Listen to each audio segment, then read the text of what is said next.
देखिए, मेरा जो है सब कुछ थोड़ा सा डिफरेंट है। जब मैंने भी बॉक्सिंग स्टार्ट की थी, मैंने सुना बॉक्सिंग नाम, तो हर किसी के मन में एक डर रहता है कि हाँ, इसमें मार पड़ने वाली है। और ये बिल्कुल सच बात है, मार तो पड़नी ही होती है। मेरी मम्मी ने पूछा कि बॉक्सिंग इसमें कहाँ मारते हैं। मैंने मम्मी को पूरा एरिया बताया कि इसमें कि यहाँ से शुरू होके बेल्ट तक होता है। तो मेरी मम्मी का जो था वो हैरान थी कि इसके बाद रह क्या जाता है, बस पैर रह गए। और तो कुछ रह ही नहीं जाता है। अगर आप कोई भी काम कर रहे हैं तो आपको डिसिप्लिन के साथ करना होगा। मुझे दाल बिल्कुल भी पसंद नहीं है, बट खानी पड़ती है। आप कहीं पे भी इंडिया इंडिया ऐसे कुछ सुनते हो तो इतने मतलब रोंगटे खड़े हो जाते हैं हमारे। और मुझे लगता है सबसे बड़ा मोटिवेशन यही है।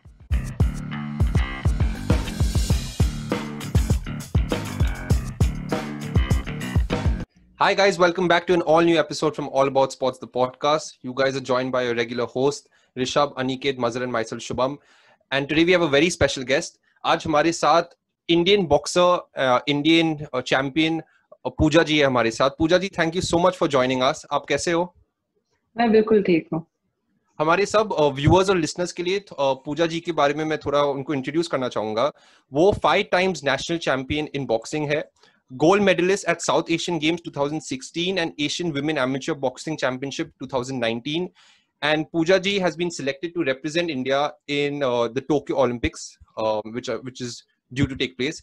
पूजा जी, आपने इतना हमारे अपने करियर में अचीव किया है, हमारे देश को रिप्रेजेंट किया है, तो हम सब के लिए आपको हमारे पॉडकास्ट पे लाना, आपके साथ बात करना, it's an honour. Thank you so much Pooja ji कि आप टाइम निकाले और आप हमारे साथ अपने एक्सपीरियंस शेयर करोगे. तो मैं ज्यादा टाइम वेस्ट नहीं करूंगा. डायरेक्टली मुझे आपसे एक सवाल पूछने का है. आप boxing as a career choose किए, तो उसके पीछे क्या मोटिवेशन था कि आप डिसाइड किए कि मेरे को बॉक्सर बनने का है?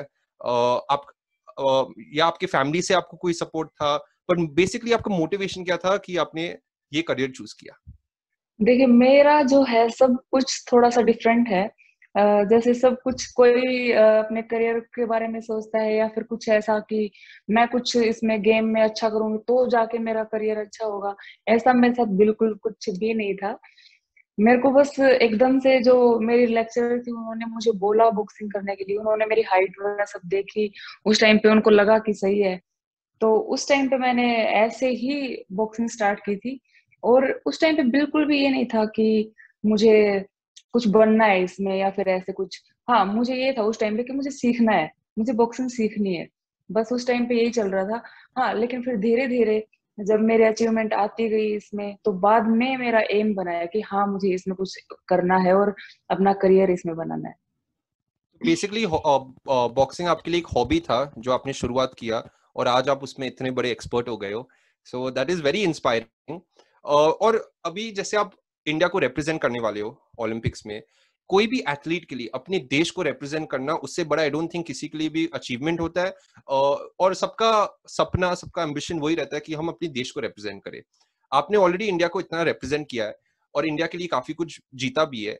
तो एवरी टाइम जब आप इंडिया के लिए कुछ जीतते हो या इंडिया को रिप्रेजेंट करते हो, उस समय आपको कैसा फीलिंग रहता है या आपके मन में क्या सोच रहता है? Like how do you prepare yourself कि आप इंडिया को रिप्रेजेंट करने वाले हो, तो आप उस प्रेशर को भी कैसे हैंडल करते हो?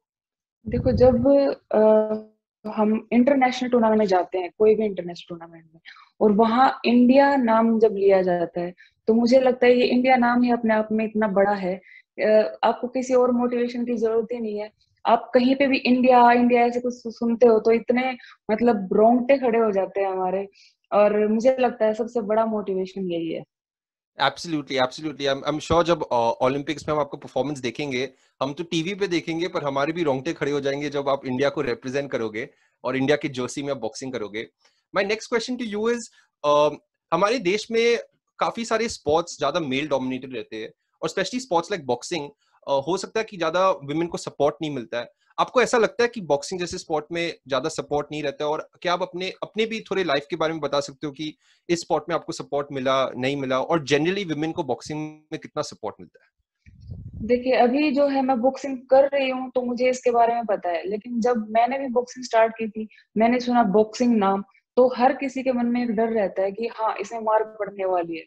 और ये बिल्कुल सच बात है, मार तो पड़नी ही होती है। वो अलग बात है कि हम जब सीख जाते हैं तो एक टेक्निक आती है, हम बचा लेते हैं उस चीज को, और हमें हैबिट भी हो जाती है। मतलब जो चीज हम बार बार करते हैं तो उसकी हमें हैबिट हो जाती है, कुछ ऐसा नहीं लगता कि हाँ हमें मार पड़ रही है और ज्यादा ऐसा कुछ। और दूसरा, मतलब अगर एक लड़की लड़के के साथ अगर ट्रेनिंग कर रही है तो हाँ हमें फील होता है कि हाँ इसमें मतलब ऐसे मार भी लग सकती है और इसमें चोट भी लग सकती है। लेकिन एक लड़की का लड़की के साथ ही कंपटीशन होता है, तो इसलिए इसमें ज्यादा सोचना नहीं पड़ता। और हमारी जो है ये वेट कैटेगरी भी होती है, सेम वेट कैटेगरी वाले के साथ हमें लड़ना होता है। तो इसलिए सबने एक माइंड बना रखा है कि बॉक्सिंग है और इसमें मार पड़ने वाली है और मार पड़ेगी ऐसे करके कुछ। तो मुझे लगता है कि जितना हम सीखते हैं उस टाइम पे हमें मार पड़ती है, और जब हम खेल रहे होते हैं तो हाँ जीत हार होती रहती है, मान लो एक दो पंच लग गए कोई बात नहीं ऐसा, लेकिन इतनी मार जब हम कंपटीशन में होते हैं हमें बिल्कुल नहीं लगती। आपने एकदम सही बात बोला। तो ये मैसेज से मैं सोचता हूँ कि हमारे जितने भी फीमेल व्यूअर्स हैं जो बॉक्सिंग लेना चाहते हो, आप स्पोर्ट से मत डरो, आप स्पोर्ट खेलो, अपना टेक्निक सीधा करो, टेक्निक को इम्प्रूव करो, फिर आप मार खाओगे नहीं, आप मारोगे। तो प्लीज आप बॉक्सिंग को हाँ जितना हो जैसे सके। यस। अभी मैं मेरा ही बताती हूँ, जब स्टार्टिंग में मैंने बॉक्सिंग को शुरू किया तो मेरी मम्मी ने पूछा कि बॉक्सिंग इसमें कहाँ मारते हैं। मैंने मम्मी को पूरा एरिया बताया कि इसमें कि यहाँ से शुरू होके बेल्ट तक होता है। तो मेरी मम्मी का जो था वो हैरान थी कि इसके बाद रह क्या जाता है, बस पैर रह गए। और तो कुछ रह ही नहीं जाता है।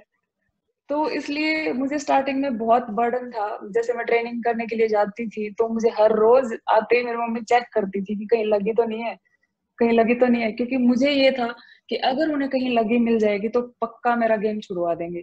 क्योंकि मैंने बॉक्सिंग को चूज किया था, उन्होंने मेरे को बॉक्सिंग में नहीं भेजा था। वो तो बिल्कुल भी नहीं चाहते थे कि मैं बॉक्सिंग करूं।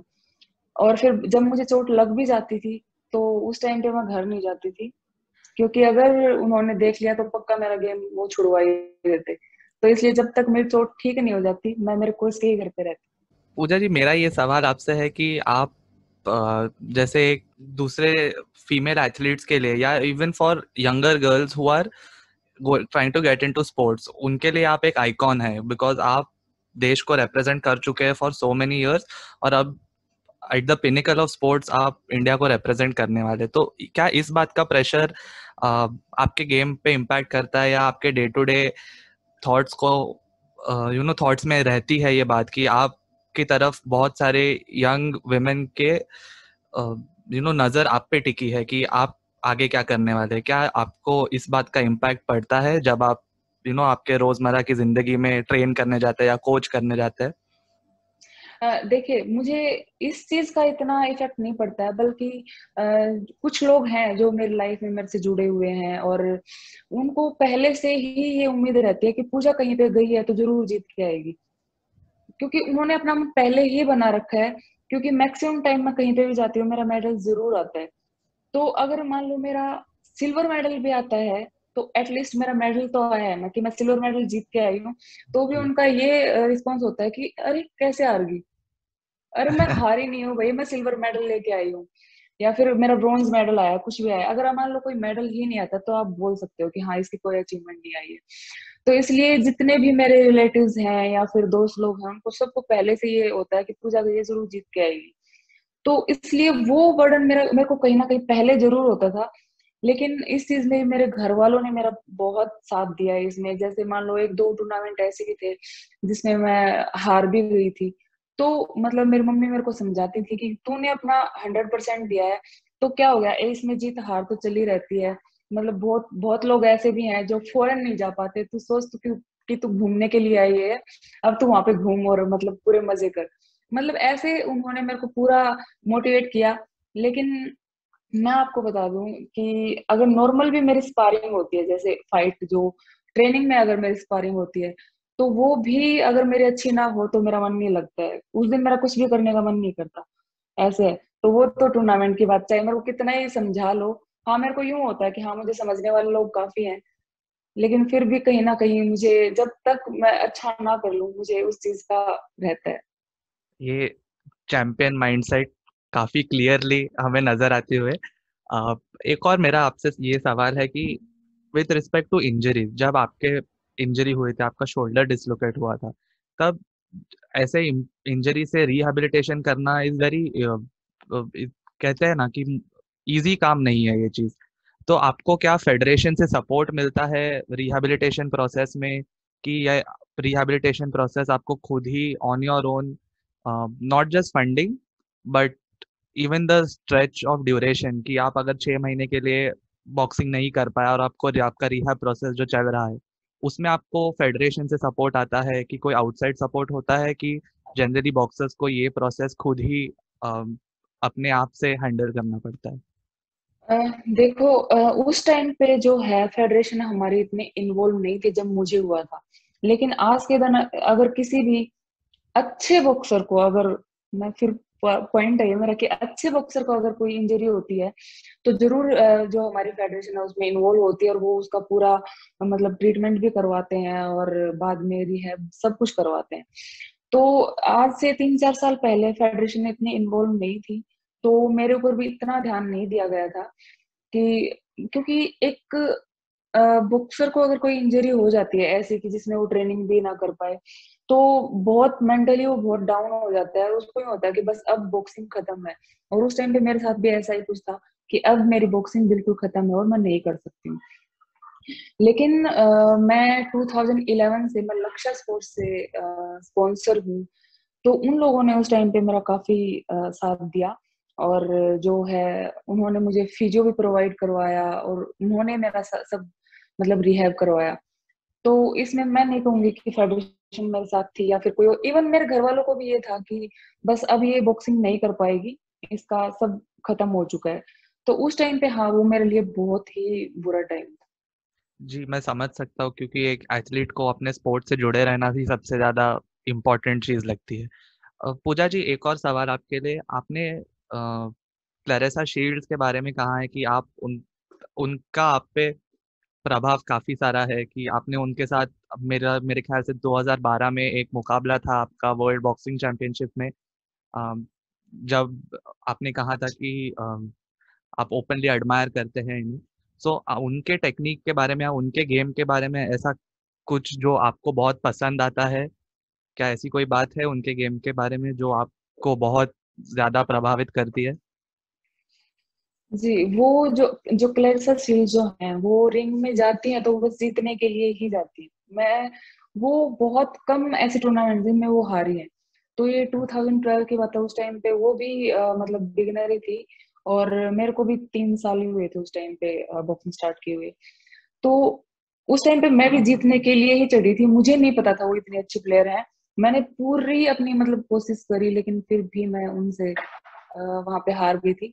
और जब बाद में मुझे पता चला उनके अचीवमेंट के बारे में और फिर उनका गेम भी काफी अच्छा था, तो मुझे सबसे एक खास बात उनकी यही लगती है कि वो रिंग में जाती हैं तो वो बस जीतने के लिए ही जाती पूजा जी, आपने पहले ही थोड़ी देर पहले ही बताया था कि आपके परिवार आपके बॉक्सिंग के मतलब वो परेशान हो गए थे जब आपने बोला कि मुझे बॉक्सिंग सीखना है, मुझे बॉक्सिंग करना है। तो जब आपने ये करियर चॉइस कर कर दिया था कि अब मैं बॉक्सर ही बनूंगी, मतलब एक करियर चॉइस जैसे, तो तभी आपके पिताजी थोड़े घबरा गए थे और वो सब हमें पता है। तो वो कहानी हमें थोड़ा कुछ बता दीजिए। और आपको कैसे लगता है कि एक औरत के लिए मतलब स्पोर्ट्स में ही दाखिल होना एक बड़ी बात है भारत में, तो उसका भी कहानी थोड़ा बता दीजिए और कितना मुश्किल था आपके लिए?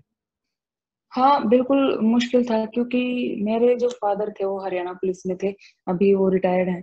तो उस टाइम पे वो काफी काफी दिन जो है घर नहीं आते थे, करीब यूं लगा लो कि 10 दिन में एक बार वो आते थे। मेरे को ट्रेनिंग करते हुए करीब 10 दिन हो चुके थे। तो बाद में वो आए तो उनको पता चला कि इसने बॉक्सिंग की ट्रेनिंग स्टार्ट कर दी है। तो उन्होंने बोला कि बॉक्सिंग, वही बॉक्सिंग नाम सुनते ही उन्होंने बोला कि नहीं, बॉक्सिंग नहीं करनी है। अगर तू चाहती है कोई और गेम करना, बास्केटबॉल वगैरह कुछ खेलना, तो वो खेल सकती है, बॉक्सिंग अच्छा गेम नहीं है।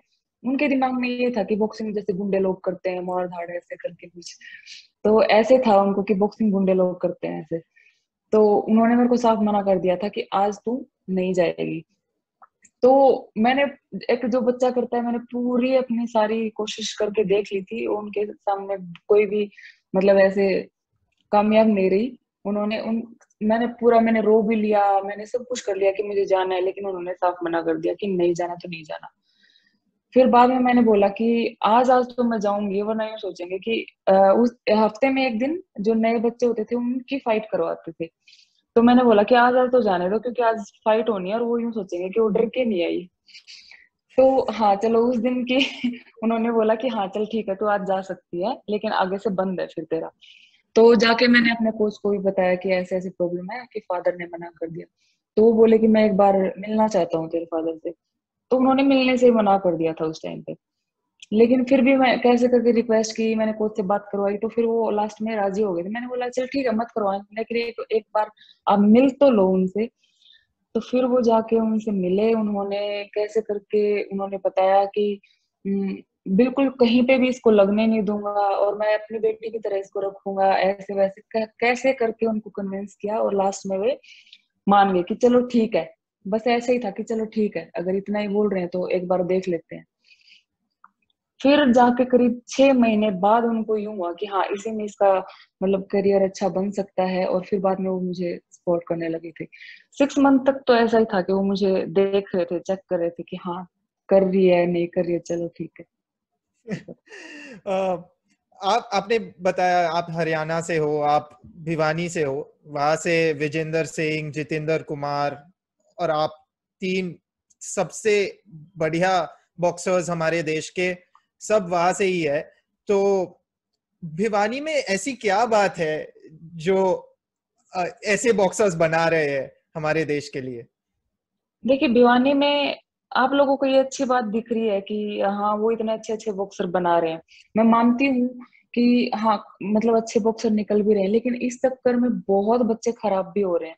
जैसे कि हर दूसरी कॉलोनी में या दूसरी जगह पे आप देखोगे तो एक एकेडमी या फिर कोई भी प्राइवेट सब बॉक्सिंग का खुला ओपन है। आप भिवानी में ही देखोगे तो करीब 10 से 15 आपको सेंटर मिल जाएंगे या एकेडमीज मिल जाएंगी। तो उनमें कम से कम कुछ एकेडमी तो ऐसी भी हैं जिनमें करीब 200-300 इतने बच्चे भी जाते हैं। तो उन 200-300 बच्चों में से अगर 20 या 30 बच्चे भी निकल रहे हैं बाहर, तो खराब कितने हो रहे हैं आप ये भी देख सकते हो। तो मुझे लगता है कि बच्चों को इतनी नॉलेज नहीं होती है, क्योंकि आजकल सब देख के, अगर मान लो कोई लड़की मुझे भी देखेगी तो मुझे तो बॉक्सिंग करनी है, पूजा दीदी कर रही है मुझे बॉक्सिंग करनी है ऐसे करके। लेकिन बच्चे को इतनी समझ नहीं होती है। तो मुझे लगता है कि पेरेंट्स को उनका मतलब अच्छा कोच देखना चाहिए, या फिर अच्छी एकेडमी देखनी चाहिए जहाँ पे अच्छी ट्रेनिंग हो रही है या फिर अच्छे बच्चे निकल रहे हैं, और जहाँ पे पार्टनर्स अच्छे हैं, कोच अच्छा है। तो ये सब मुझे लगता है कि पेरेंट्स को देखना चाहिए। हाँ और ये बात बिल्कुल सही है कि भिवानी में बॉक्सिंग इतनी ज्यादा है कि वहां से आपको हर मतलब मान लो मैं विकास नगर में रहती हूँ भिवानी में, तो उधर भी आपको करीब 15 बॉक्सर आपको मिल जाएंगे वहां पे। तो पूरी भिवानी में आपको बॉक्सर ही नहीं है, रेसलर भी है और भी काफी गेम है, लेकिन हाँ बॉक्सिंग बहुत ज्यादा है। अच्छा, तो पूजा जी, अभी ओलंपिक्स की प्रिपरेशन के लिए आपका अभी ट्रेनिंग का शेड्यूल क्या है और आपका डाइट क्या है और आप किधर पर अभी ट्रेनिंग करोगे और जाने अब कब जाओगे? तो आपका सब शेड्यूल अभी कैसा कैसा बिल्ड हो रहा है? अभी जो है मेरी बेलारी कर्नाटका में ट्रेनिंग चल रही है। अभी जो है हमारा एक टूर्नामेंट होना है एशियन चैंपियनशिप, जो कि अभी 21 मई से स्टार्ट है। तो अभी उसी की प्रिपरेशन चल रही है पहले तो, क्योंकि अ, हम चाहते हैं कि अगर हम किसी भी टूर्नामेंट में जाते हैं उससे पहले अगर कोई ऐसा टूर्नामेंट हमें मिल जाता है तैयारी के लिए, और वो भी इतने बड़े प्लेटफॉर्म पे एशियन चैंपियनशिप, तो काफी अच्छा हमारे लिए रहेगा। और अभी 1 वीक ही उसमें अभी बाकी है, तो फिलहाल उसकी प्रिपरेशन चल रही है, और मुझे लगता है कि ये ओलंपिक में भी काफी हेल्प करेगा हमारी। हम सभी उसी के लिए अभी विश कर रहे हैं। तो पूजा जी, हम पूछना चाहते थे कि अगर आप एक लड़की या लड़के हो इंडिया में और आपको भी आपकी तरह ओलंपिक्स में बॉक्सिंग करने का एक ड्रीम है, तो आप उनको क्या मोटिवेशन देना चाहोगे? और आप कह रहे थे ना कि अगर आपको बॉक्सिंग करना है तो 2-3 चीज बस थोड़ा सोचो इसके बारे में कि कौन सा अच्छा कोच है, कौन सा अच्छा एकेडमी है। तो क्या एडवाइस देना चाहोगे अगर आप एक यंग यंग यंग आदमी हो इंडिया में और आपको भी आपकी तरह ओलंपिक्स में नहीं जाना है, तो क्या एडवाइस देना चाहोगे आप उनको? हाँ, जैसे सबसे पहले तो मैंने बोला कोच का ही, आप कोच अच्छा देखें, जहाँ पे जो एकेडमी अच्छी है, जहाँ से अच्छे बॉक्सर निकल निकल रहे हैं, जहाँ पार्टनर्स अच्छे हैं। और सेकंड इसमें है कि आपको अगर आप कोई भी काम कर रहे हैं तो आपको डिसिप्लिन के साथ करना होगा। और थर्ड जो है, जो मैं मानती हूँ बॉक्सिंग में, आपको 100% देने के लिए 3 चीजें बहुत जरूरी है, जिसमें यूं लगा लो कि 33 आपकी ट्रेनिंग होगी, 33% आपका डाइट हो गया, और 33% आपका रिकवरी, आई मीन रेस्ट। तो ये तीनों चीजें इक्वली आपको बहुत ज्यादा जरूरी है, तभी आप एक लेवल पे पहुंच सकते हो। Pooja ji, perfect, that is thank you. Fantastic. आपने अभी तक हमने आपसे बात किया तो आपका पूरा जर्नी के बारे में समझ में आया, आपकी डिफिकल्टी, स्ट्रगल सब समझ में आया, और आपके साथ बात करने का मौका मिला है। तो अभी हम आपके बारे में और जानना चाहेंगे, पर एक फन सेगमेंट के थ्रू जानना चाहेंगे। ये सेगमेंट है रैपिड फायर। तो हम सब आपसे फटाफट सवाल पूछेंगे, आप उसका जल्दी जल्दी आंसर दोगे। अगर आपको लगता है कि कोई आंसर आपको थोड़ा और एक्सप्लेन करना, आप जरूर कर सकते हो, पर ये हम एकदम फन सेगमेंट रखेंगे। जो आपके दिमाग में पहले आएगा वो आपको आंसर करना पड़ेगा। ओके पूजा जी? ठीक है। हाँ। ठीक है। आपका फर्स्ट क्वेश्चन, आपका फेवरेट एक्टर कौन है? रणवीर सिंह। Ranveer Singh, very nice. आपका सेकंड क्वेश्चन, आपका फेवरेट मूवी? 3 इडियट। वाह वाह पूजा जी, वाह, क्या बात है, क्या बात है। पूजा जी, आपके लिए थर्ड क्वेश्चन, आपका पसंदीदा खाने में फूड डिश कौन सा है?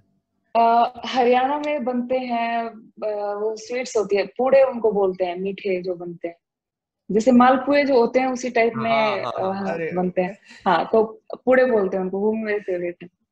और वो आप और अभी खा सकते हैं? अब वो आप तो अभी तो डाइट में नहीं, तो वो यहाँ बनते ही नहीं है, बहुत दिन हो गए मेरे को खाए हुए।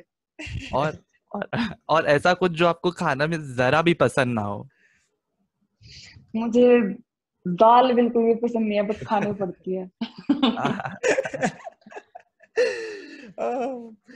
आपका आपका सबसे फेवरेट बॉक्सिंग अरीना जो जिसमें आपने भाग लिया हो या आप भाग लेना चाहोगे?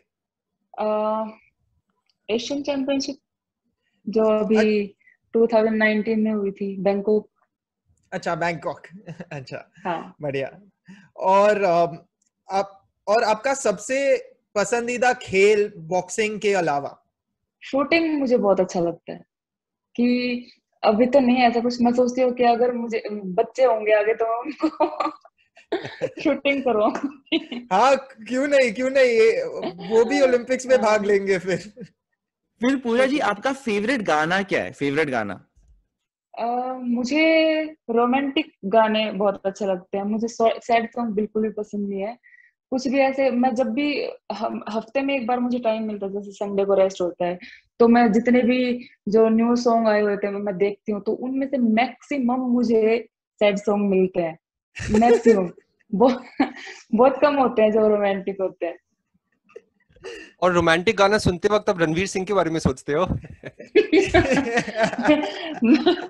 नहीं, ऐसा नहीं है। अभी जैसे कि कुछ दिन पहले मुझे जो जुबिन नौटियाल है जो सिंगर, मुझे काफी वो पसंद आया था।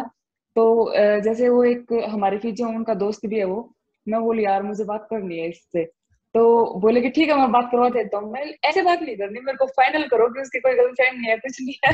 फिर बात बस वो मेरे से ही बात करे।